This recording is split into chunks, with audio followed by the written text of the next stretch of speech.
ومباركا فيه مباركا عليه كما يحب ربنا ويرضى والصلاة والسلام على رسول الله وعلى آله وصحبه ومن والاه أما بعد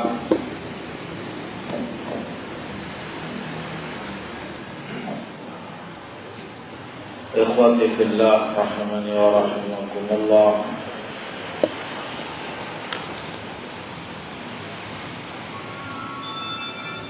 Sesungguhnya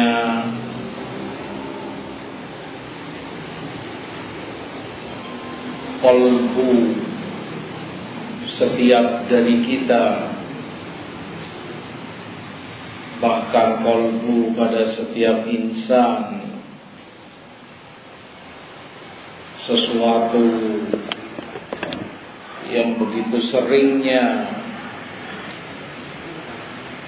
dan begitu mudahnya terjadi perubahan dan gejolak padanya.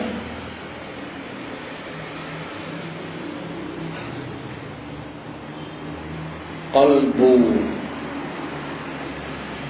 merupakan sesuatu yang menentukan kebaikan atau kejelekan seseorang.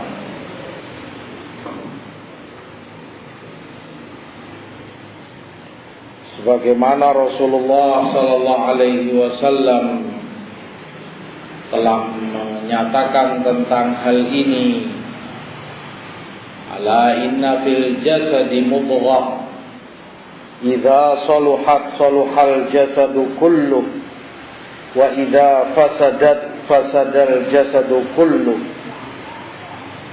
ala wa hiyal qalb. Ketahuilah, pada jasad kalian ada segumpal darah, jika itu soleh akan menjadi soleh pula seluruh jasadnya. Jika itu rusak, jelek, akan menjadi rusak dan jelek pula seluruh jasadnya, yaitu qalbu.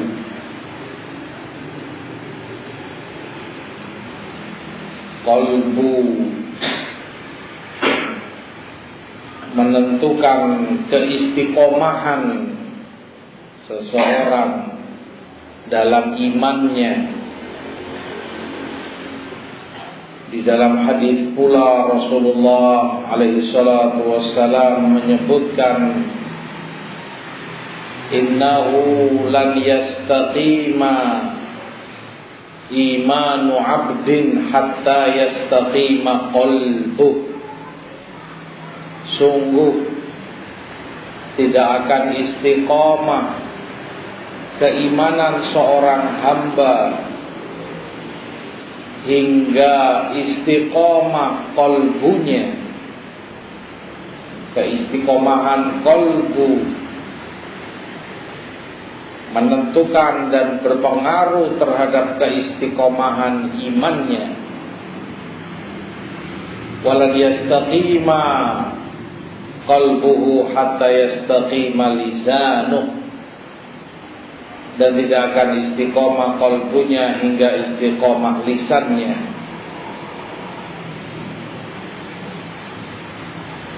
Qalbu sesuatu yang itu yang dilihat oleh Allah, itu yang dinilai oleh Allah.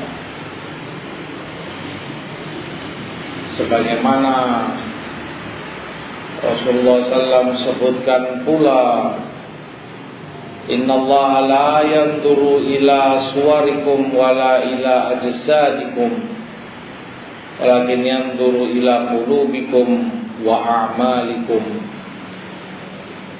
Allah itu tidak melihat kepada wajah kalian tidak pula melihat kepada jasad kalian, tetapi yang Allah lihat qalbu kalian dan amalan kalian. Itu yang dinilai oleh Allah. Sementara kenyataannya qalbu ini begitu mudahnya, begitu seringnya terjadi gejolak dan perubahan padanya. Di dalam hadis pula Rasulullah sallallahu alaihi wasallam perumpamakan di Musnad Ahmad,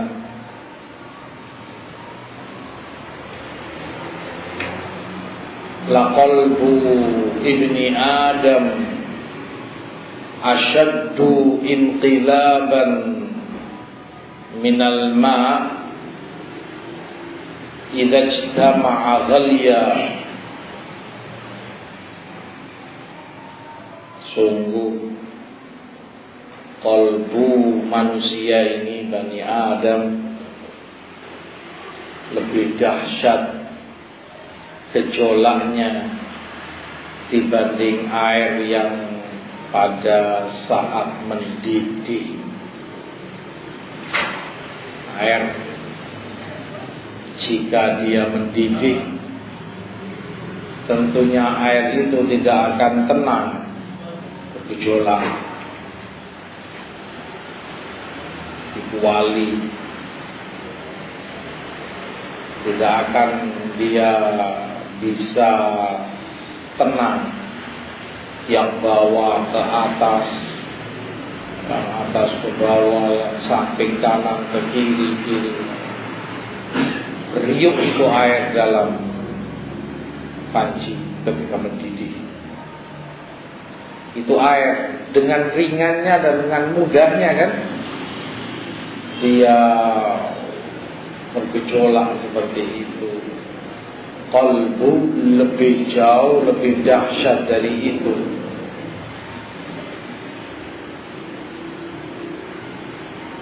Atau di dalam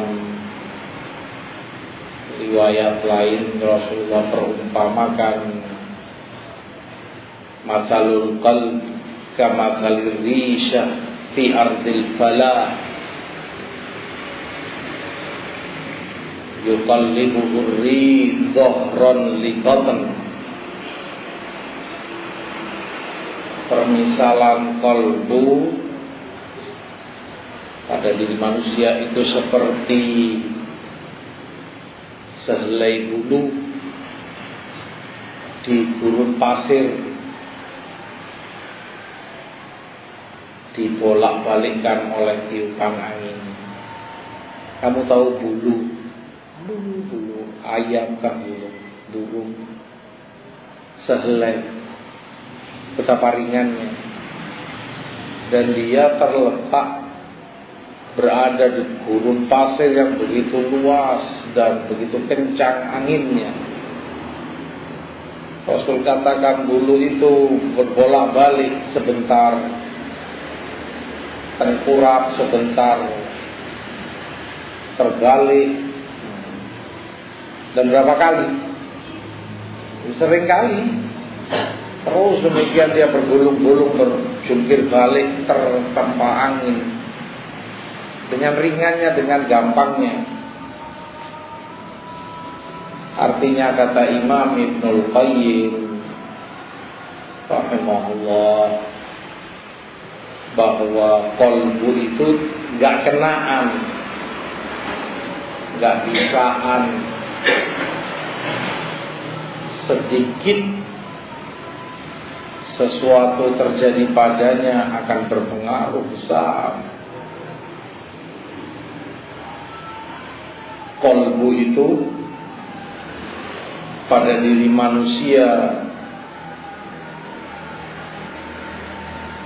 jauh, begitu mudah tercoreng dan terlihat sekali. Beliau perumpamakan seperti kain yang putih, bersih. Nah, kan nggak bisa. Ada debu sedikit saja terlihat. Terkena noda sedikit tampak kotor, terpengaruh.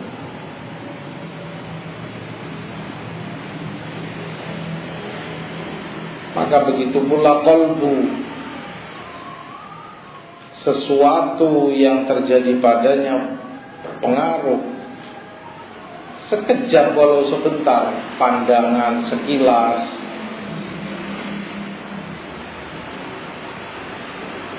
pendengaran sejenak, mendengar sesuatu yang tidak baik, yang tidak benar, ada niatan yang tidak diridhoi oleh Allah. Semua itu begitu cepatnya mencoreng dan menodai kalbu tersebut. Disengaja, tidak disengaja, sebentar, tidak sebentar, pengaruh cepat. Beliau perumpamakan pada jasad. Kalau pada jasad manusia begitu cepat terjadi perubahan, pada kalbunya jauh lebih dahsyat dari itu. Pada jasad kita yang lahir ini, lahiriah ini, sudah begitu banyak cepat terjadi perubahan padanya.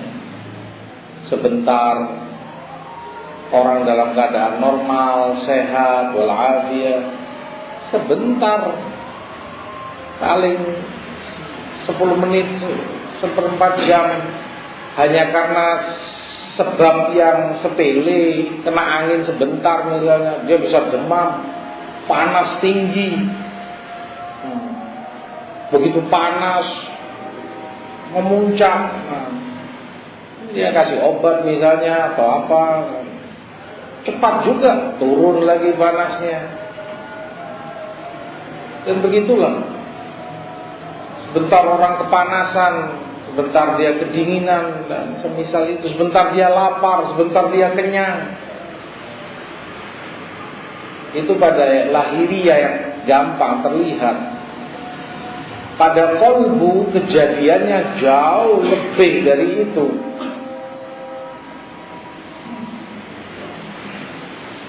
Gampangannya, kata Imam Ibnu Qayyim, kamu sendiri,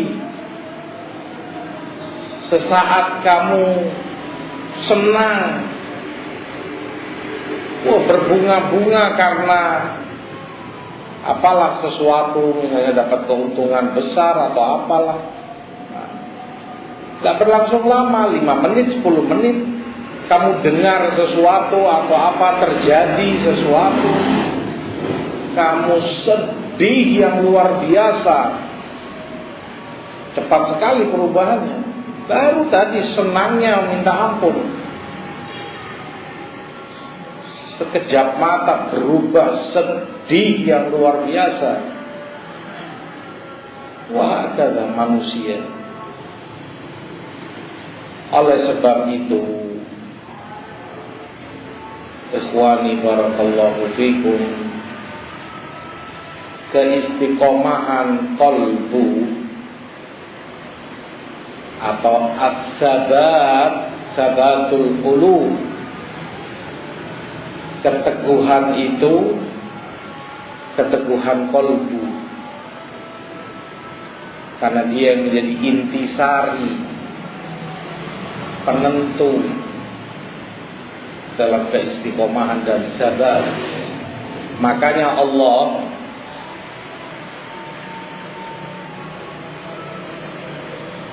ini mau ada dulu atau diteruskan? Hah? Tidak apa-apa, biasa begitu. Hah?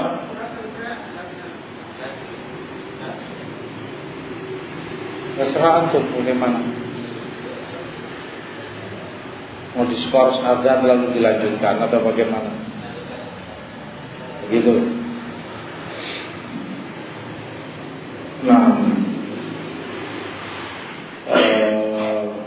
Bahwa Allah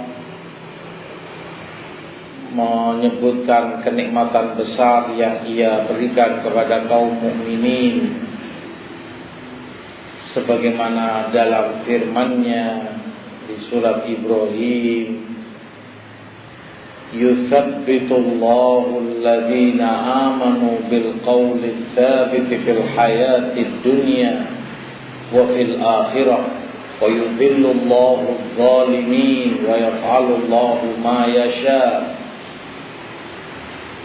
Allah memberikan sabat, keteguhan kepada orang-orang yang beriman dengan perkataan yang teguh di kehidupan dunia dan kehidupan akhirat. Allah sesatkan orang-orang yang zalim dan Allah lakukan apa yang Ia kehendaki. Allah teguhkan mukminin dengan perkataan yang teguh. Perkataan yang teguh itu para ulama sebutkan la ilaha illallah,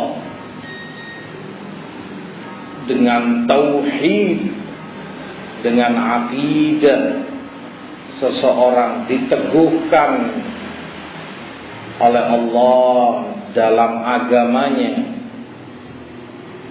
Allah yang memberi keteguhan itu kepada mereka. Jasa minnah, kenikmatan yang Allah berikan kepada mukminin. Berarti tauhid, qaulul tsabit, perkataan yang teguh, merupakan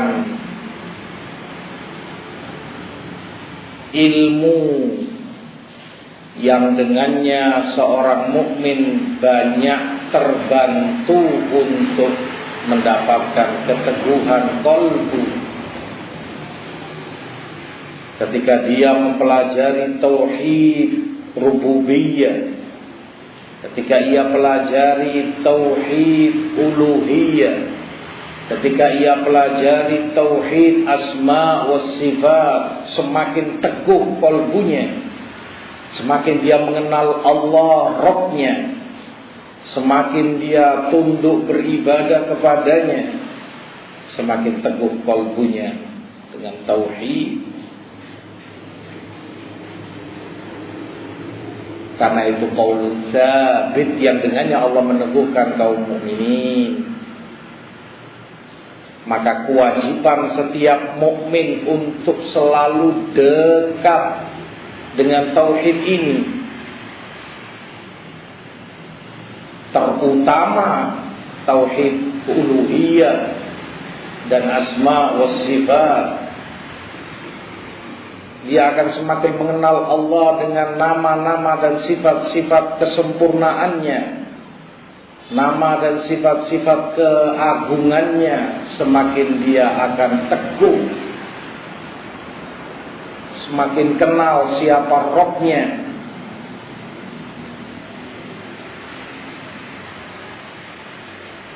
Oleh sebab itu para ulama jazahumullahu anna khaira mewariskan karya-karya mereka kepada kita untuk mengenal tauhid lebih dalam. Kitabut Tauhid, Thalathatul Usul, Qawaidul Arba', Kashfus Syubuhat, dan syarah-syarah dari kitab ini yang begitu banyak. Wasithiyah, Hamawiyah, Qawaidul Mutla, Tahawiyah, dan masih banyak yang lain. Oleh sebab itu, seperti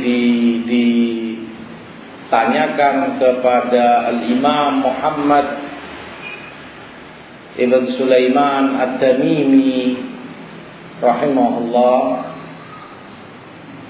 tentang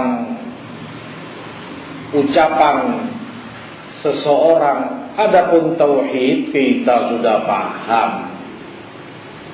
Oh, saya ngerti itu tauhid, ini syirik nggak boleh, gampang itu. Paling yang diajarkan itu doang, yang dikaji ya masalah-masalah itu saja. Tauhid itu ini rububiyah, semua sifat, syirik itu haram, nggak boleh. Nah, sesuatu yang saya sudah mengerti dan saya sudah pahami. Pernyataan semacam ini beliau sebutkan adalah bisikan syaitan kepada Bani Adam.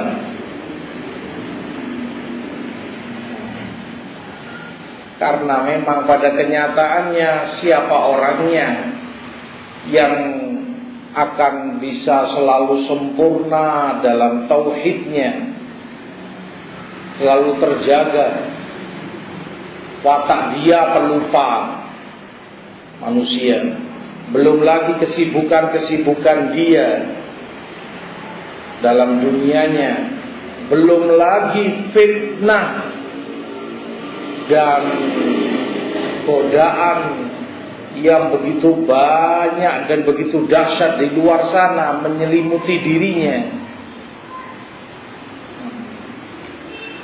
Tanpa ia sadari, ia terpeleset dalam sesuatu yang merusak dan mencoreng tauhidnya, dia sengaja ataupun tidak. Terucap kata kalimat yang itu bertentangan dengan tauhidnya. Untung ada kamu tadi, kalau enggak kan saya sudah celaka. Kok selamat ada bapak polisi pas begini, kalau enggak ketabrak saya sudah tercoreng tauhidnya dengan kalimat semacam ini. Iya lupa, enggak sengaja, astagfirullah. Nah, untung ada dokter itu, bisa ditangani anak saya. Kalau enggak koit sudah.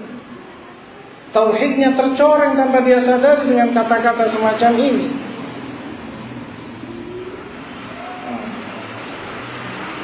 Belum lagi dalam bentuk perbuatan, dalam niat, amalan hati.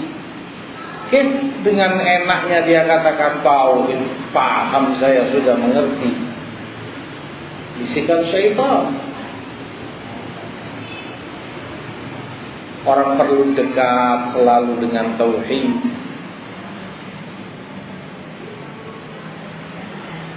Makanya tahqiq tauhid, merealisasikan tauhid, memurnikan tauhid, bagi mereka yang seperti itu, seperti dalam kitab tauhid, akan dimasukkan jannah tanpa adab, tanpa hisab.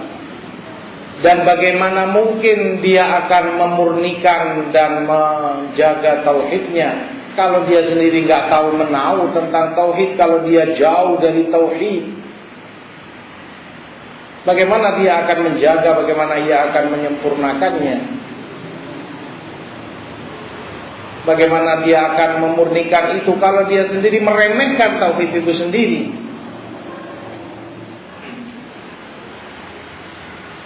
Ya akhi, Al-Imam Ibn Baz rahimahullah tidak pernah henti-hentinya dari durus beliau terhadap Fathul Majid, syarah kitab Tauhid karya Imam Abdurrahman bin Hasan rahimahullah.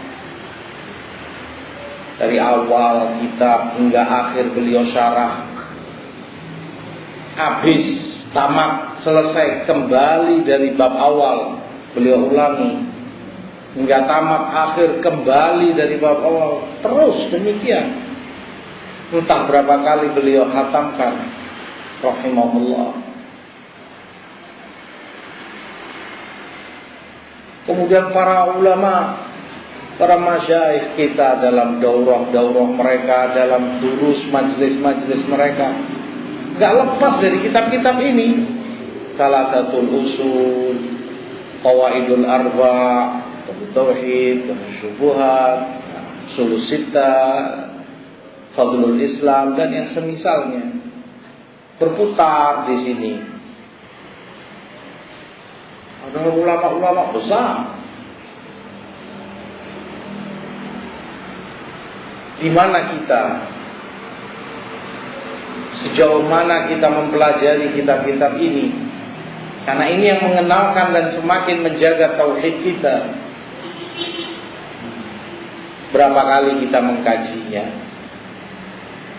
Sudah hatam berapa kali terhadap tauhid ini?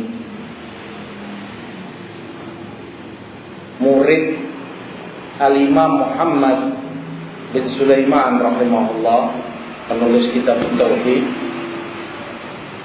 ketika mereka katakan kepada beliau, karena mereka sudah hatam 3 kali kitab tauhid ini, disyarah langsung oleh muallifnya. Masuk yang kali keempat, kata mereka, wahai imam, kami sudah hatam 3 kali tauhid, telah kami mengerti, tauhid telah kami fahami, kami inginkan yang lain, ilmu yang lain, jangan itu, tinggalkan yang ini, sudah kami sudah kuasai. Pada suatu ketika terdengar oleh mereka di Unaizah atau di desa mana, bahwa mereka yang sedang membangun rumah menyembelih kambing untuk niat agar dia tidak diganggu oleh para kejahatan, para jin, para syaitan. Digantungkan itu di balok-balok rumahnya. Nah, tentunya ini syirik. Dengar itu mereka diam, tidak mengingkarinya. Ketika terdengar oleh mereka seorang anak, nasallallahu al-afiyah, menzinai ibunya, mereka mengingkari dengan besarnya pengingkaran. Apa ini? Mungkar, bisa terjadi seperti ini, begini. Kata beliau, subhanallah, ini yang kalian katakan kalian telah kuasai tauhid. Kalian kuasai tauhid, kalian pahami. Yang ini kemaksiatan, jelas itu perbuatan keji, dosa yang begitu besar dan na'udzubillah. Tapi dibanding dengan syirik, tidak ada tandingannya, tidak ada perbandingannya. Syirik, dosa yang tidak akan diampuni oleh Allah. Ketika kalian dengar syirik, kalian adem ayem saja. Ketika kalian dengar maksiat, kalian begitu mengingkarinya, begitu menunjukkan kalian nggak paham tauhid. Kalian belum mengerti tauhid itu apa. Dengan gampangnya dia katakan, tauhid kami sudah mengerti. Gampang itu, sudah kami kuasai. Terus paling itu tok yang dikaji. Bisikan syaitan. Cenderung disepelekan, karena syaitan tahu ini yang akan memberi keteguhan kepada kalbunya. Dijauhkan Bani Adam darinya.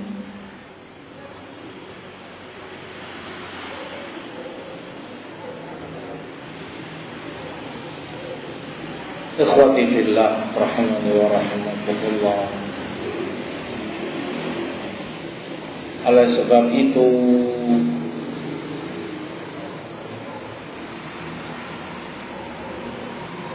kewajiban masing-masing kita untuk menjaga keteguhan kalbu ini, karena itu kenikmatan Allah yang harus disyukuri dan dijaga. Diajarkan kepada kita dalam Quran maupun Sunnah untuk menjaganya.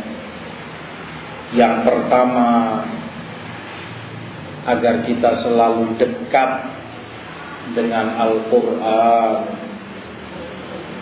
karena Quran pula memberi dan menjaga keteguhan qalbu. Firman Allah, wa qala alladziina kafaru laula nuzila Qur'anu jumlatan wahidah kadzalika linutsabbita bihi fu'adak wartalnahu tartila. Orang-orang kafir itu berkata, kenapa kalau saja Al-Quran diturunkan kepada Rasul langsung 30 juz, semuanya diturunkan langsung kepada beliau. Kenapa turunnya berangsur-angsur? Itu diingkari oleh orang-orang kafir. Quran kan turunnya berangsur-angsur, ayat demi ayat. Ada kejadian turun ayat, ada pertanyaan turun ayat menjawab, surat demi surat. Kata Allah, demikianlah kami turunkan ayat demi ayat, surat, untuk meneguhkan qalbumu,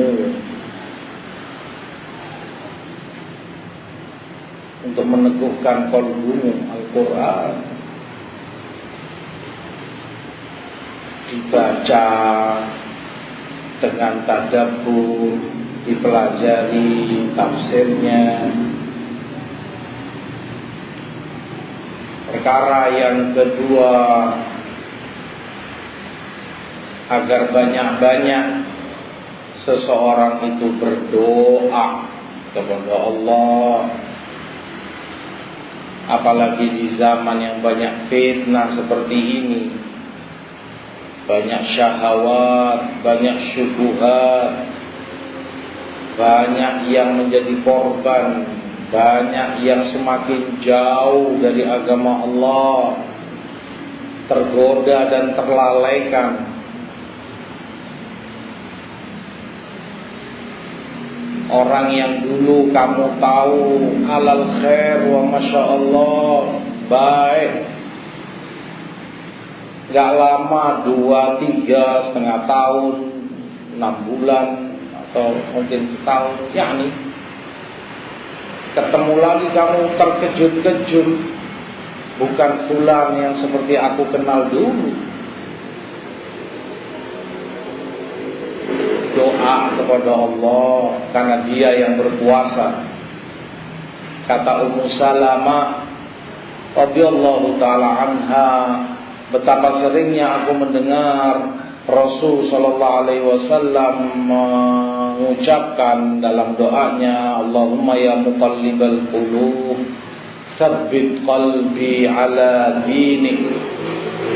Ya Allah yang membolak-balikkan qalbu, teguhkan qalbuku di atas agamamu.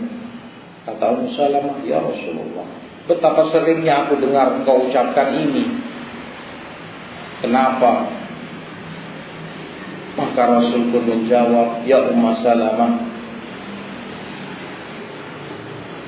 ma min qalbin min qulubi bani Adam illa wa huwa baina isbi'aini min asabi'ir rahman yuqallibuha kaifa yasha. Setiap qalbu bani Adam itu berada di antara 2 jari jemari Allah. Allah bolak-balikkan sekehendaknya. Maka mintalah selalu kepada Allah untuk diteguhkan. Ini bukan sabda Rasul yang belaka. Mintalah selalu kepada Allah untuk diteguhkan. Sabda Rasul berarti sampai tadi Allah bolak-balikkan sekehendaknya. Doa di Qiyamul Lail beliau pun sering mengucapkan Allahumma Rabb Jibril wa Mikail wa Israfil fatiras samawati wal ard anta tahdi baina ibadika fima kanu fihi yakhtalifun ihdini lima ikhtalafu fihi minal haqqi biidnik innaka tahdi man tasha ila siratal mustaqim. Ya Allah, Rabb Jibril, Mikail, Israfil, disebutkan beliau bertawasul kepada Allah dengan rububiyahnya kepada 3 malaikat ini, karena ketiga malaikat ini membawa kehidupan dengan izin Allah, dengan perintahnya, menentukan kehidupan. Jibril alaihi salam yang termulia, dia yang menurunkan wahyu, yang itu kehidupan kolbu, kehidupan jiwa, kehidupan termulia. Yang kedua, Mikail, yang Allah tugaskan menurunkan hujan dan air hujan, memberi kehidupan di muka bumi untuk binatang, manusia, tanaman. Yang ketiga, Israfil alaihissalam, yang meniup sangkakala, dan dengannya hidup semua yang telah mati.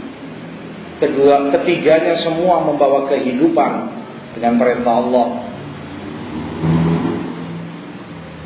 Engkau yang menciptakan langit dan bumi, Engkau yang memberi hidayah kepada hamba-Mu dari yang mereka perselisihkan dari kebenaran, maka beri aku hidayah, selamatkan dari perselisihan mereka, karena Engkaulah ya Allah yang memberi hidayah kepada hamba-Mu, petunjuk kepada siratal mustaqim. Doa bertadarruk, karena tidak ada yang menjamin diri seseorang akan terus istiqomah, terus teguh dan selamat. Siapa yang menjamin? Wallahu a'lam. Fulan dulunya Masya Allah, berikutnya jungkir balik. Sebaliknya fulan dulunya syarru, jahat, jelek, dan begitu musuhnya kepada kebenaran, dibalik oleh Allah jadi orang yang Masya Allah, hamba yang saleh. Kalbunya Allah yang tentukan. Kita pun selalu takut, khawatir, tidak ada yang memberi jaminan. Makanya banyak-banyaklah berdoa kepada Allah. Jangan percaya kepada diri kita sendiri. Bertadarruk dengan penuh khusyuk, minta kepada Allah agar diteguhkan selalu qalbu kita dalam hidayahnya. Kita skors untuk sholat. Wallahu a'lam. Sallallahu alaihi wasallam.